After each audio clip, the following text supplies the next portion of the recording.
ராமேஸ்வரம் மீன்பிடி துறைமுகத்தில் இருந்து கடந்த 29ஆம் தேதி 2 விசைப்படகில் 17 மீனவர்கள் கடலுக்கு மீன்பிடிக்க சென்றனர். எல்லை தாண்டி மீன்பிடித்ததாக கூறி அவர்களை கைது செய்த இலங்கை கடற்படையினர் 2 விசைப்படகுகளையும் பறிமுதல் செய்தனர். அவர்கள் மற்றும் ஏற்கனவே இலங்கை கடற்படையால் கைது செய்யப்பட்டு சிறையில் அடைக்கப்பட்டுள்ள தமிழகம் மற்றும் புதுச்சேரியை சேர்ந்த அனைத்து மீனவர்களையும் உடனடியாக விடுதலை செய்ய கோரி தங்கச்சிமடம் பகுதியில் அனைத்து மீனவ சங்க கூட்டமைப்பினர் ஒருநாள் அடையாள வேலை நிறுத்தம் மற்றும் உண்ணாவிரத போராட்டத்தில் ஈடுபட்டனர்.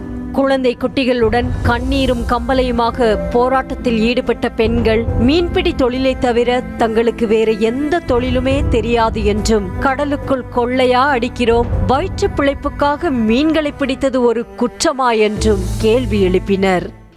மீன் பிடிக்கத்தானே போனோம், அங்க இறங்கி நாங்க எதையும் கொள்ளையடிக்கலையே, ஒன்றும் பண்ணலையே, எல்லையை தாண்டான்னு சொன்னால எதையா எல்லை மத்திய அரசே கடலுக்கு ஏதுப்பா இல்லை. நாங்கள் மீனை தான் பிடிக்க போனோம் கடல்ல, அதுவும் வயிற்று போல பசி பட்டினிக்கு, வேற எதுக்கும் இல்லை. எங்களுக்கு வேற எந்த தொழிலும் தெரியாது. இந்த மத்திய மாநில அரசாங்கம் இந்த தொழிலை, இந்த கடல் தொழிலே வேண்டான்னு எங்களை ஓச்சு முடிச்சாலும் எங்களுக்கு வேற தொழிலுக்கு வழிகாட்டுங்களே. எங்களை வேற தொழிலுக்கு வழிகாட்டினாலும் எங்க பிள்ளைகளே எங்க பொருள் எங்களை விடுதலை ஆக்குங்கய்யா. எல்லை தாண்டுவதாக தொல்லை கொடுக்கிறார்களே, கடலுக்கு ஏதியாய் எல்லை என கண்ணீர் சிந்திய அந்த பெண்கள் மீன்களை பிடித்து மாட மாளிகையும் கூட கோபுரமுமா கட்டப்போகிறோம் என தங்களது மனக்குமுறலை கொட்டி தீர்த்தனர். மாட மாளிகை வாங்கணும், கூட கோபுரம் வாங்கணும், நாங்க போகலையே. தந்தையை காணாமல் கண்ணீர் சிந்தும் என் பேரனை பாருங்கள் என அழுத பெண், பிழைப்பு தேடி கடலுக்கு மீன்பிடிக்க சென்ற எங்களுக்கு இந்த கதியா என அவர் கேள்வி எழுப்பினார். இந்த பச்சை மண்ணுகளை பாருங்க, அப்ப இல்லாம அலறத பாருங்க.